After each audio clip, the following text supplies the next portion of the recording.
right, everyone. Thank you for tuning in to the O'Donna podcast. Today we have a wonderful guest.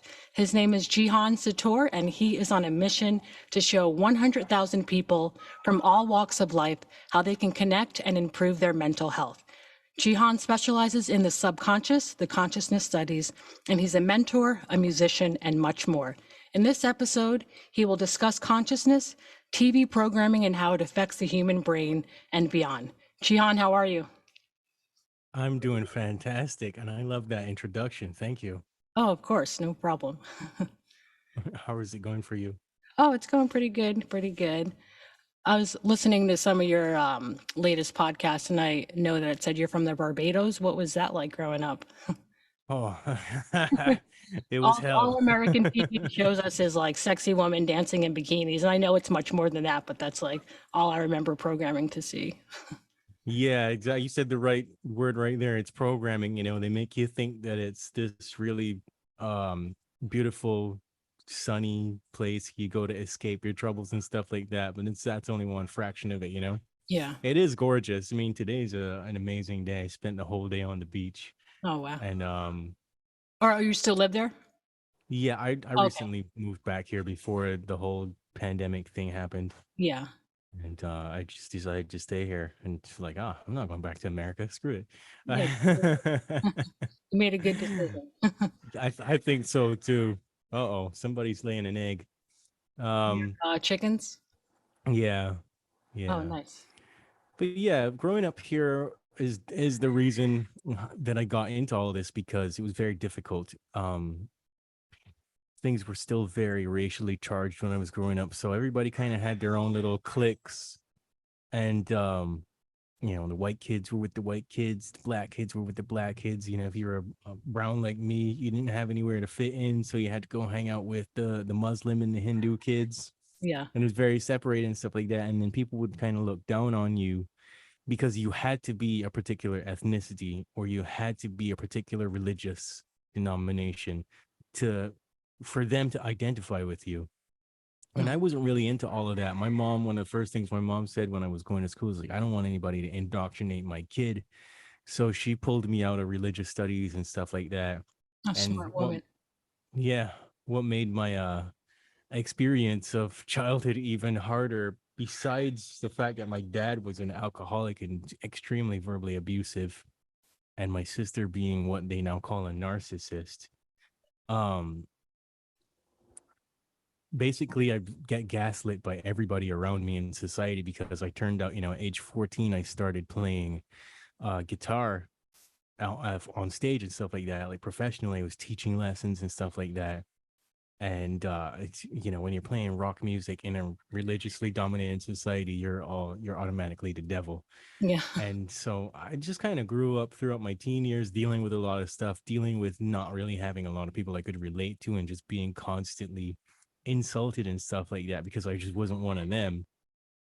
Right. And with the way things were with my dad and my sister and stuff like that, you tell people these things were going on at home, and they just look at you like you're crazy and be like, not them, they're sweet, Right. you Yeah. know? And so gaslighting by tribe, gaslighting by family and friends.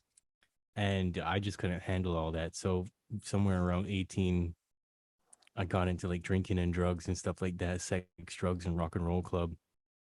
And what really, I guess, since I'm telling the story, what really got me into this was trying to find a way back from that, Right. and trying to deal with the reality that something that I really love doing, like music, isn't quite set up the way that I thought it was, because I would get to a certain level, have to audition for record labels and stuff like that, and then be taken off to like private parties and A&R meetings and stuff like that, and they would want to put you in compromising positions. Or one time, the last time I actually went up against something like that, it was my lawyer was going through a contract, and he found the fine print and said, you got to sell your body and your soul to these people.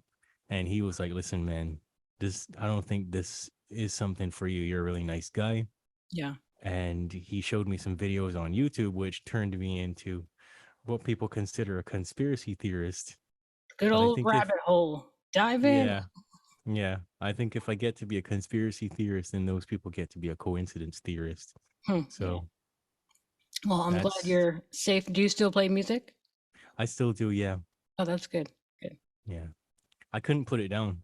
Yeah, I love music too. I had a little similar path. I went to college and high school for acting and singing and all that. And then I got down to I had my like party phase and the drugs, rock and roll kind of stuff, and it derailed me. And then got down to a conspiracy rabbit hole and a meditation rabbit hole, and then I just realized how dark the industry was, and it's you battle that wanting to still do the arts but then knowing like what it really is, so it's so disheartening to like feel that, but I'm okay me like personally making my own like little videos, so that's what I've been doing with my creative self. what how would you describe the word consciousness, or what is You it know, to you? consciousness is it's ineffable. And it's not one of those things that you can just limit to saying it's awareness, Hmm. because there's multiple levels of awareness and you can go infinitely on in that direction and not get anywhere, because then you have to ask more and more questions. But I tend to break down consciousness for people who don't really um understand so much. It's that energy that animates everything. It gives life to everything, including the water we drink. Hmm. Yeah. How would you describe the subconscious? How would I describe the subconscious? The subconscious is a massive thing. Sometimes I refer to it as the mind of God itself, because it taps us into the deepest level of insight, wisdom, and it's also responsible for everything that keeps us alive, happy, healthy, and safe. So it's essentially the subconscious is just like a hard drive that stores information, but it also has different levels to it, where some people are unable to access these levels without, the help of people who do the work that I do. And it's very difficult to go too deep into that without talking about the different levels of belief and stuff where the subconscious is, Hmm.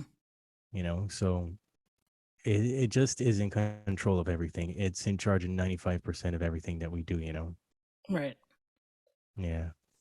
What do you think about the consciousness melding in with this new transhumanism push, or what do you think about that? I think it's garbage. I think that the whole transhumanist thing is garbage. It's very destructive. And I believe that it is one of the major attacks on consciousness. Everything that we experience from that end is essentially just an attack on our spiritual self, our consciousness, the energy that basically animates this body. Yeah. So you're opposed to the chip like me, Elon Musk with I the am chip. That's great. absolutely opposed to it. I mean, people like him are some of the worst things that ever happened to this planet, and I cannot stand those people who are like, oh, it's a positive thing. It's like, yeah, well, we'll see Yeah. very shortly. Yeah, there are certain, like every now and then I'll listen to the Joe Rogan experience, and you can say what you will about him. I agree, and then but I still listen every now and then. But when he pushes the Elon Musk thing, it just drives me crazy. I'm like, stop, dude. You know what it really is. Like, why are you like acting as if this man is, a great guy? It just disturbs me so much. Well, the thing about it is that I have nothing against Joe Rogan personally, but the reality is that Joe Rogan and Russell Brand are part of the club that are trying to enslave us. And it doesn't really take that deep of a Google search to find everything that you need to on that, including the black eye photos. And we Uh, all know that Russell Brand as well was Katy Perry's handler, and there's plenty of instances that you can see him doing stuff like that. Joe Rogan's just one of the people that's been very clever about hiding it. mhm, And in some ways it's a positive thing, because those who are meant to wake up are going to listen to his show, and mhm. they're going to see past that eventually and move on. But then there's people who worship him and think that he's the best thing ever, but you can't ever afford to be in a position like that Right. of putting somebody up on a pedestal above you, because that's judgment too. Yeah. And the reason why he does stuff like that is because Elon sponsors his show. and he's completely fine with getting millions of dollars to play roles and pit people against each other and plant ideas in people's heads and things like that. One of Yeah. the best examples of that was when he allegedly caught COVID. And he was saying how, at first he was saying, oh, it's not real. And then all of a sudden he got it. And you can tell the Yeah, difference in he's attitude pushing, was, whatever that yeah, drug is. yeah. So, he's disingenuous regardless of what people feel about him. And it's time that if we want to get anywhere, if we want to advance human consciousness, we got to just put all of that stuff to the side and let their platforms die off and Yeah. give voice to the truth, because half a truth is half a lie. It doesn't matter how you frame it, you know. Hmm. So it's like, you got, if you're doing serious research and stuff, then yeah, you got to listen to the Rogan and stuff like that, because you got to get alternate perspectives to find your way to the truth. Hmm. Nothing against anybody that does that, but I just wanted to say that part because there's a lot of people out there that idolize these people, and they don't understand that they're trying to hijack your consciousness too by giving you a little sample of the truth. And Yeah. that's not, it's not fair in the long run, because look at what they're doing to the kids. Like, we got to think about them. Oh God. Do you have? I don't have any kids, so I'm grateful just for the experience that's happening now that I don't have it for this experience, because I would be an absolute crazy mother, like out there screaming at schools. Like I can't imagine parents just still going. Like my family members are all jabbed up, and it's just so irritating because they won't listen to like anything other than the mainstream media. It's annoying. Yeah, absolutely. And that's a part of the trap. These are the people that'll say, I'm not programmed, and Yeah. go on to tell you everything that's going on in the world. And unfortunately, that's just the way it is. Yeah. How would you describe how TV programs the brain? Oh, TV. Well, first of all, TV is a military weapon that's designed to shut off your brain and input information. Hmm. So the majority of, if you've got a PhD in TV watching, then chances are you're living everybody else's life except for your own. And so the actual process, to keep it short, is that the prefrontal cortex, right at the front of your head, is home to consciousness. And that's the center of your spirituality, morality, critical thinking, the ability to future think and rationalize anything. So obviously, if you want to get someone and you want to take a shortcut, that's the way you would go.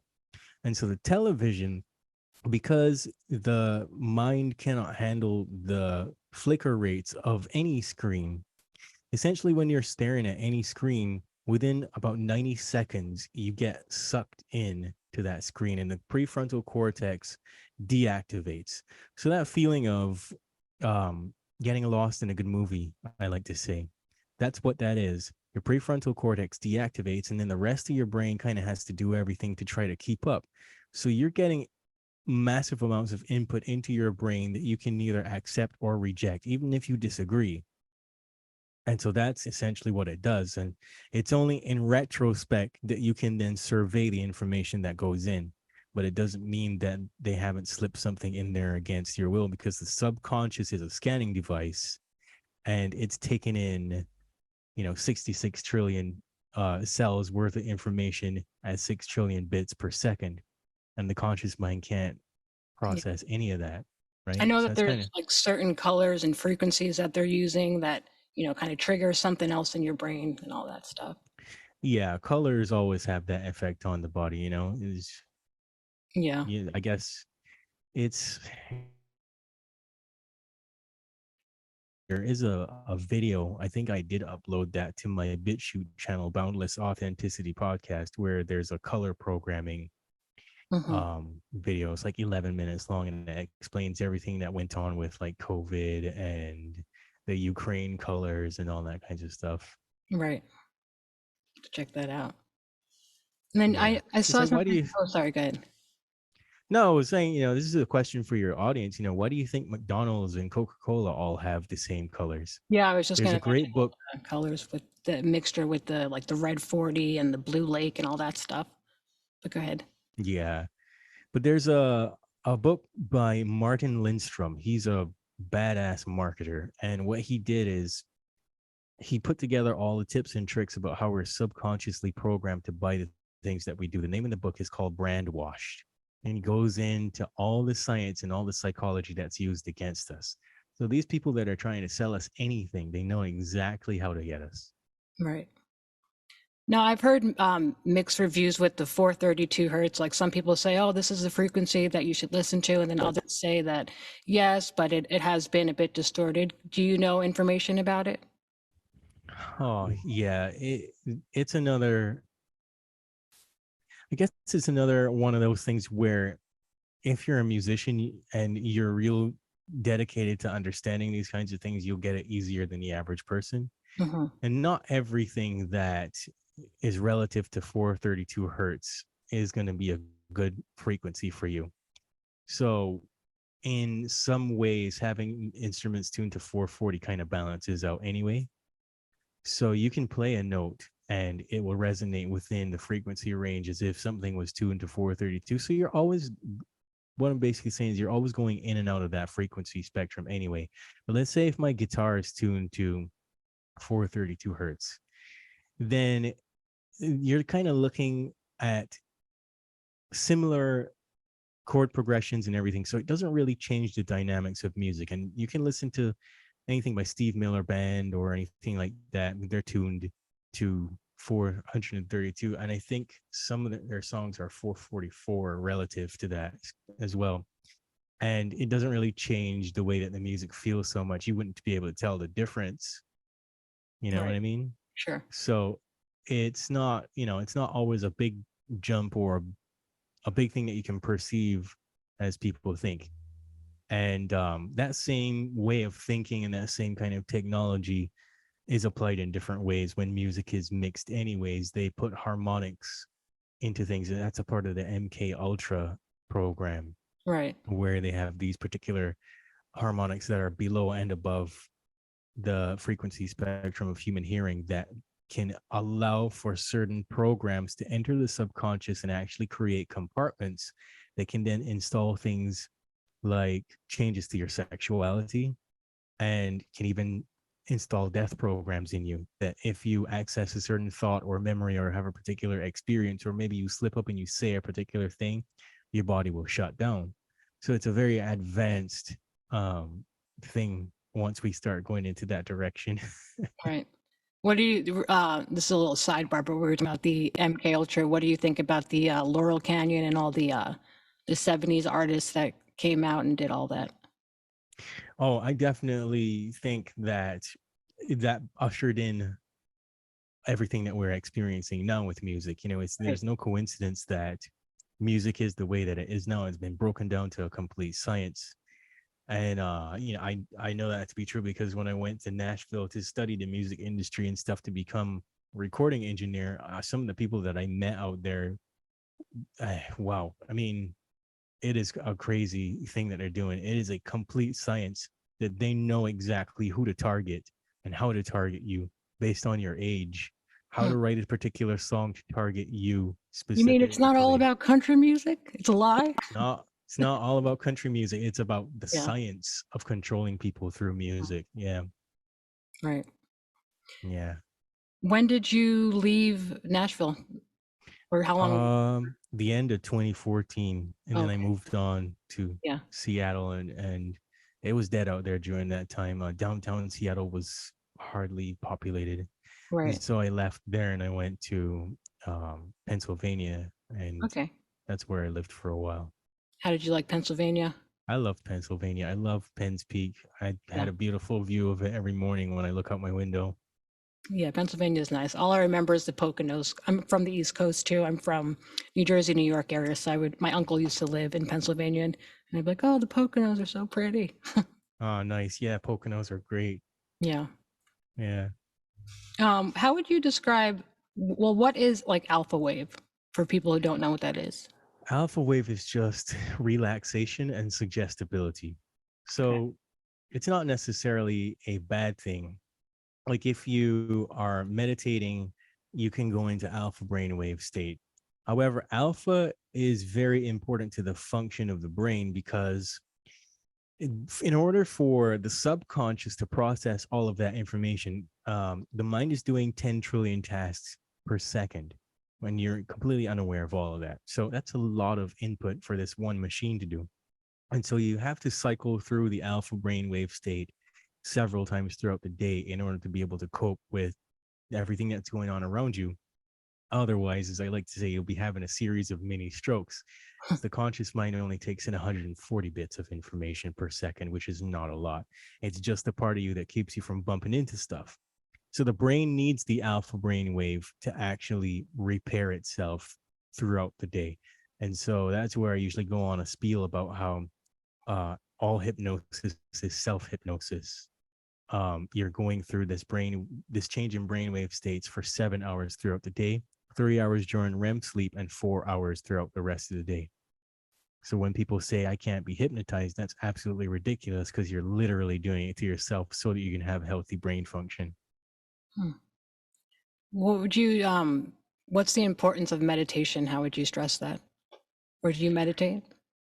Yeah, I'm a meditation teacher. Um, that's really how I got into this, and I tell everybody meditation is the way of accessing the technology that is the subconscious mind and that is the human vessel. It's one of the most important things you can do, even if it's just 5 minutes a day. There's a misconception that you need to do 20, 30 minutes a day, and that seems unreachable for a lot of people who really live in the rat race and they don't have the time for it. And I totally understand that. And so, okay, here we go. Let me just go down that rabbit hole one time and give it, drop the bombs on it. Do it. So meditation doesn't have to be performed in a monastic sense. It doesn't have to be legs crossed and on the floor. It doesn't have to be sitting in a chair. You can meditate all day long, every day, by maintaining a meditative state. And so, how you do that is you check your breathing. And what happens to us is that when we're babies, we naturally have a particular way of breathing, the long yogic breathing, as they say. And that's where when you inhale, you press on a point below your navel, which is your second energy center. And that pressing of it activates the diaphragm and it pushes up underneath the diaphragm, sorry, the lungs like this. And it causes the lungs to expand as a consequence of the diaphragm actually pushing up. And so it isn't that you breathe in and then your lungs automatically expand, which is what the allopathic narrative tells us to keep us small. It's that once we're a kid and we experience a panic, or maybe someone around us experiences a panic in some way, our mirror neurons cause us to pick up their pattern of breathing. Or if we stay in panic and we don't resolve the issue, maybe we fall down and we get up and we're looking around for our parents or something, we can't find them, then we begin to panic more. We get stuck in lung breathing and we unlearn those patterns of breathing. And so the majority of people are walking around not clear minded and not centered and not feeling safe in their body. And that's because breathing is directly correlated to the sense of safety within the body. The reason why people smoke isn't because of the chemicals in the cigarettes. It's because of that throat hit they get and because they take such a deep breath in when they take that drag. That's for the first time. That's probably, you know, they probably don't breathe like that, as deep as that, throughout the rest of their day. And so for them, that's a break. So meditation doesn't have to look like what we think it is. We can learn to master that breath by simply pushing on that point when we inhale, focusing on the sensation of the air going through our nasal passageway and brushing against the back of our throat, then feeling that same sensation as we exhale through the nose very slowly. And as long as the out breath is longer than the in breath, your body is reaching a sense of homeostasis.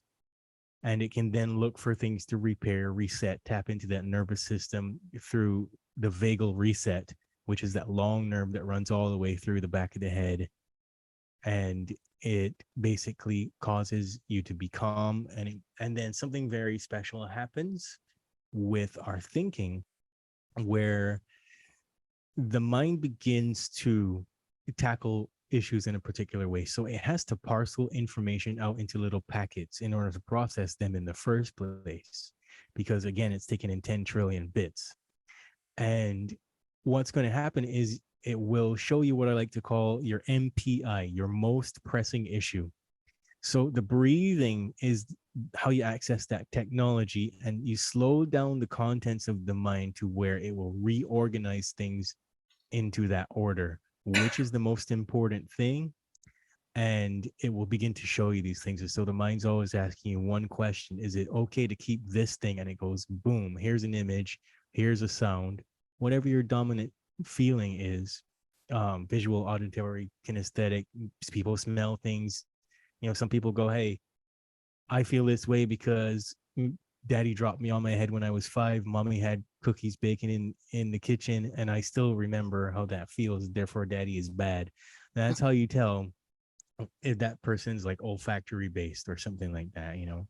So the breath is very important to all of that. And so it's far more important to maintain a meditative state than it is to do 30 minutes of meditation throughout the day. Sure, I do recommend you do that. I meditate for at least an hour every day, but it's broken up throughout the day because I know what it does for my body and what it does for my mind. And it allows me to actually have more time throughout the day to do the things that I need to do, seeing clients and raising this farm of animals I've got here and dealing with other things in my life. So, Yeah. yeah. I heard you mention something also on another podcast talking about the hijacking of the psychology industry, and I do agree with that. I know it does.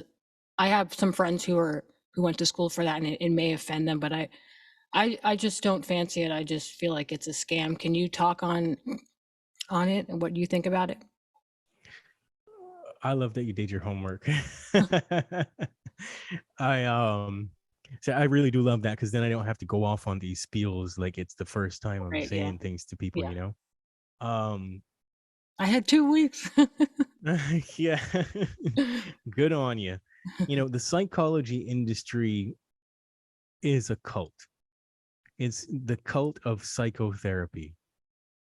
And what I often talk about is two things: a book by Dr. Tana Deneen called Manufacturing Victims.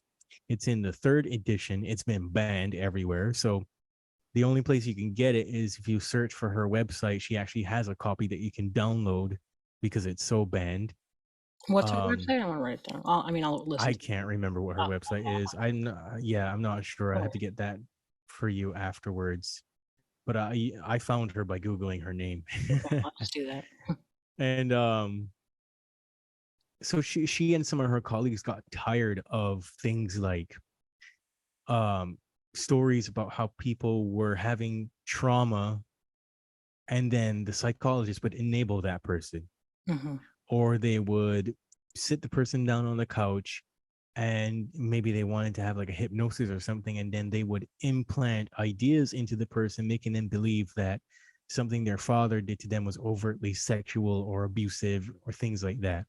And there was a lot of controversy with that was buried. And I do remember when I was growing up, there was some stuff like that I did hear about, like on CNN and other garbage platforms like that, where they were talking about things like that. Yeah. And it just kind of got buried. And so she got tired of that and decided to expose the whole thing. So I think the last edition of the book has been out for 10 years. So that tells you how long she's been doing that research. So it's not a new thing. And essentially, it's a part of the system where they want to continue pumping out people that they can dumb down with medication. And they've never, ever, ever, ever, ever found the theory that depression is a chemical imbalance. They've never found that to be true anywhere, ever. Yeah. Ever.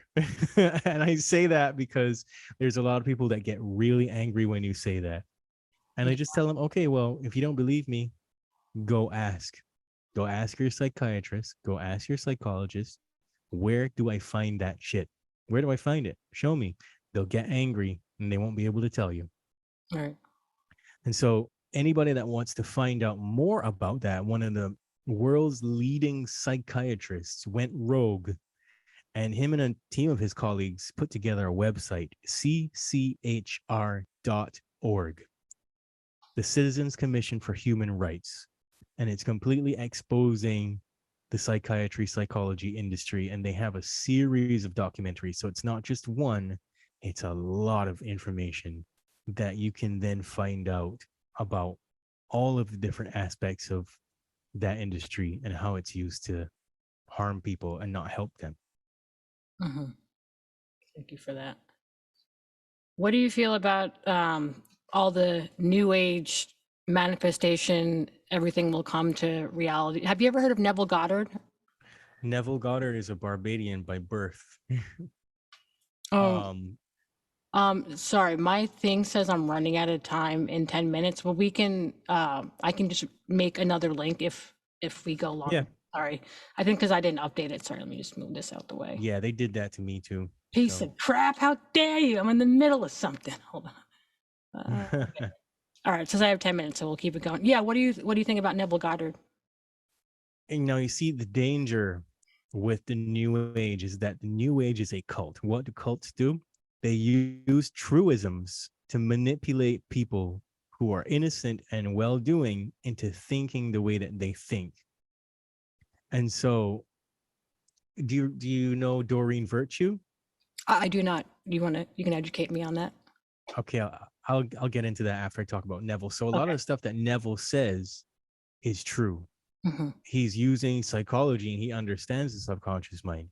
So if you've ever heard of Dr. Joseph Murphy trained with Neville Goddard on the subconscious mind. His book is The Power of the Subconscious Mind. And it's all about using certain types of affirmations and things to basically improve your mood so that you do better. Mm-hmm. Right? Because it's at the end of the day, Neville and Earl Nightingale and Joseph Murphy and Francis Scoville Shin, what they're really talking about is using affirmations to boost your mood and boost your clarity so that you actually behave better. But then they have the whole new age movement that has sprung out of other things. And it's not just from their generation. We're talking about way back where they just take ancient truisms and use that to manipulate people into believing that there's, God's going to give you whatever you want if you just close your eyes, squeeze your asshole, and wish really hard. And that's not what it's all about. Mm-hmm. That would defy the laws of the third dimensional reality completely. And so the power of prayer, though, is a real thing. Dr. William Tiller, I can't remember what university he worked for. He wrote a series of books, though, about his results with working with prayer. So he actually measured it. He realized that when you go to church, it's actually the lowest possible vibration because you can't account for the intention of everybody in there, right? And things like having a moment of deep feeling and extending that feeling on the things that you want will communicate to the field of intelligence around us that we have certain wishes and certain desires, but it's not going to bring things to you. It's not going to manifest directly in front of you or anything like that. What will happen is that field of intelligence will cause you to behave in a certain way that you find yourself with certain opportunities that you then choose to do things. But most people are not paying attention. Most people don't really know what they're asking for, and they really don't know what they want. And so that's why clarity is an extremely important aspect of that whole philosophy. Very good. And then what was the other person that you were going to dive into, but before the Neville? So Doreen Virtue was one of the top new age authors. She was a psychic. Basically, she'd get on stage and do cold readings and stuff on people, and she would get communicated to certain information about people's lives, and she wouldn't know how she was doing it. But what happened is she had an awakening from that and realized that the new age was a control mechanism, that it was a cult. And she left, and now she's a Christian, which I don't necessarily think that was the best choice, Doreen, if you hear this. you're doing fuckery, Doreen. But she wanted to get out of that, and that's what people will do when a person, and I'm sure you've heard me say this on podcasts, when a person does not know who they are as a fragment of consciousness, using this vessel for the expression of that consciousness, you can drag them in any direction you want with any belief system, because they're looking to wear a hat and they're not looking to bring everything that they are on the inside out and look at it and behave in particular ways and make mistakes or do good things and find out who they are at the core. They will accept any label that comes from anybody else. So that's why they will say, I am depressed, I am anxious, I have bipolar, I am a transgender. They don't know who they are at the core as this fragment of consciousness.